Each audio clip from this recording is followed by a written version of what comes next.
नमस्कार, आपण पाहत आहात जनहित 24/7 आपल्या हक्काचा आवाज. अकोले तालुक्यातील राजूर येथे काही दुकानदारांकडून खते, औषधे, बियाणे आणि इतर कृषी निविष्ठांची डुप्लिकेट विक्री करून आदिवासी शेतकरी बांधवांची लूट होत असल्याचा गंभीर आरोप समोर आला आहे. विशेषतः दप्तरी 125 या भाताच्या वाणामुळे शेतकऱ्यांचे मोठे नुकसान झाल्याचे शेतकरी सांगत आहेत.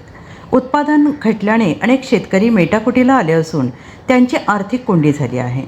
मात्र या गंभीर प्रकाराकडे कृषी विभागाकडून ठोस कारवाई होताना दिसत नाही असा आरोप शेतकरी करत आहेत.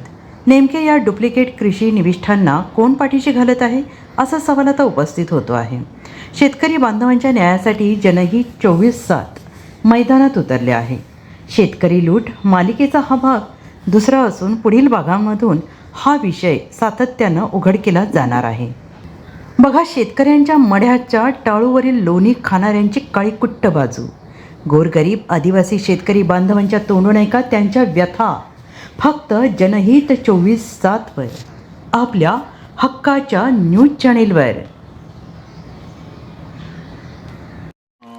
तू गुटीला पण बियाणं खरेदीला जातो, प्रत्येक वर्षी खत खरेदीला जातो प्रत्येक वर्षी आपण आणि राजूरला बी जातो. राजूर आहे ना, मी तुम्हाला सांगू का, 5 वर्षापूर्वी राजूरला घेतला होता. मी स्वतः गेलो, पैसे देऊन आलो.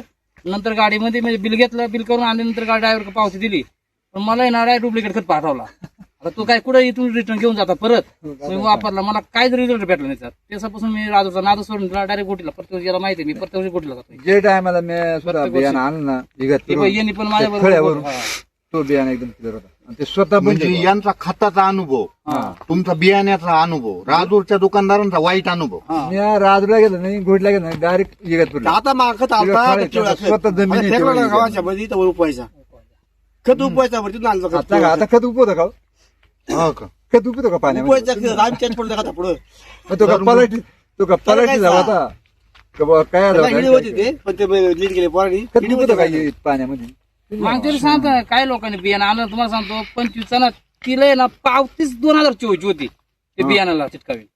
हे सर्रास लुटायचं काम चालू मी आहे. काय म्हणतो, तुम्ही काय करा, बरं का? तुम्ही राजूला तुम्ही आम्ही सहकार्य करतो. नाही, तुम्ही मोर्चा काढा किती राजूला बियाणं जर असं आणलं की- 5 लोक आणतो मी गाडी भरून. नाही वरनर बियाणं जर असला तर तुम्ही एक आता एक मिनिट ऐका ना. पाणी ठेवा आणि ते आता आपण बियाणं टाका. युरिया मागितलं, बारीक डायरेक्ट युरिया खाली मागितला. बसणार.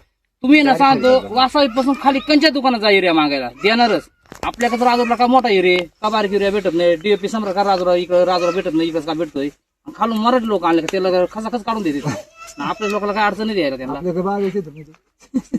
म्हणजे याचा अर्थ असा आहे की आमच्या म्हणजे लोकांना कळत तुझा आरोप असा आहे का खत डुप्लिकेट, डुप्लिकेटच आहे. काका म्हणतात बियाणं हा. बी शक्यतो डुप्लिकेट, आणि मग ओरिजिनल नेमकं विकित्या काही.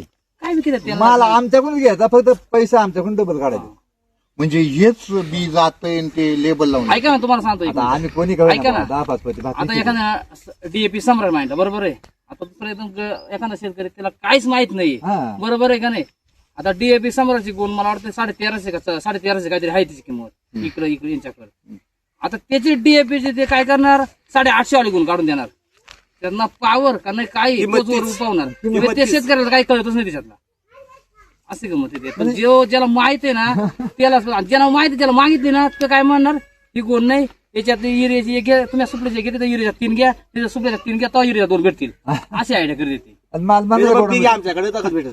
माल मागला पाहिजे तेच देतेच नाही ती. हा.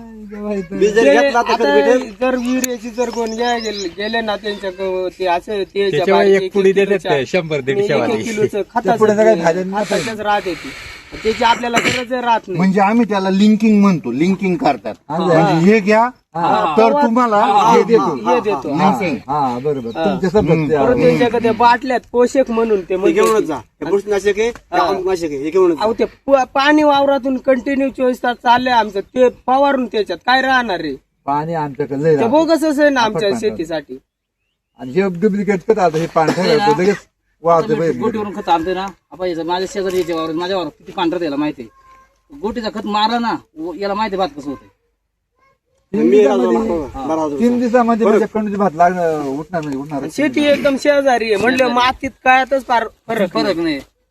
म्हणजे तुमचं असं झालंय का अकोल्याला आणि राजूरला जाऊच नाही, जाऊच इकडं- नाही. अकोला इकडं नाही. जायचं. अकोला नाही का? जायला पाहिजे. नाही बरं का, ऐका ना, ऐका ना, अकोल्याला आता खत तुम्हाला चांगलं आहे बरं सांगतो, का? आम्ही पण तिथे अकोल्याला यावर्षी भात बियाणं राजूरला भेटत नाही हा. त्याच्यामुळे लोक अकोला जात नाही इकडे राजूरला करून करत येते हा. अकोल्याला भात बियाणं भेटत नाही आणि मग हा. हे कृषी अधिकारी हे लोक काही हे कारवाई मॅनेज झाले अहो, एकमेकाला त्याला सगळे. 6 रुपये त्याला म्हणत होतो ते सुद्धा मॅनेज ते मॅनेज झाले सगळे मग काय आता तसंच करावं लागेल आम्हाला. काय मला मी जोडी आधी तर घेतो पैसे मला ते बावळ्याच्या काळात बावळे होते ते जातात कृषी अधिकारी बोललो का नाही मी म्हणला तुम्हाला काय होतं सर मला खुर्च्या खाली करा मला इथं मला फायदा घालतो मला सोडा मला कृषी अधिकारी मॅनेज झाले आणि मग काय दिसतंय मॅनेजर झाल्यासारखं झालं ना. मी ते आम्हाला बाकी कधीपासून पुस्तकं लावून घालून धरलंय. मला माहिती दिली आम्हाला ती. म्हणतात तुम्हाला काहीतरी कंपनी कोण हे ते मिळून देऊ आज गणपतीपासून ऐका ना तुम्ही एक मला सांगा कृषी विभाग काय करते हा तालुक्याच्या शेतकऱ्या करते त्यांनी तुमचं म्हणणं ऐकून नाही घेतलं काय म्हणले तुम्ही कंपनीकडे जा कंपनी कोणाला पुढे माहिती आहे? आता कंपनी तिकडे जा आता आमच्या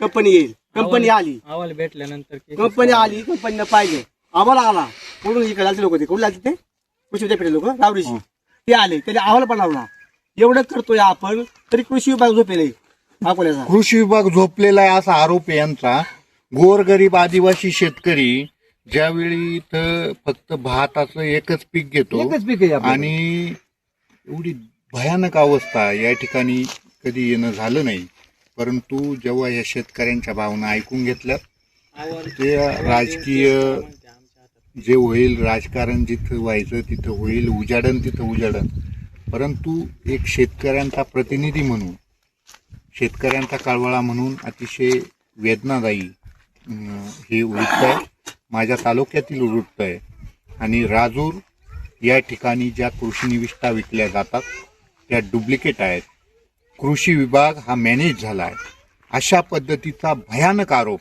या ठिकाणी या शेतकऱ्यांनी केला आहे या पुढील काळात राजकारणी लोकांनी या लोकांकडे येत असताना मत मागत असताना वोटिंग द्या म्हणत असताना कुठेतरी शेतकऱ्यांच्या भावना या समजून घेतल्या पाहिजे आणि म्हणूनच जनहित 24/7 हा कायम या शेतकऱ्यांच्या बरोबर राहील एवढं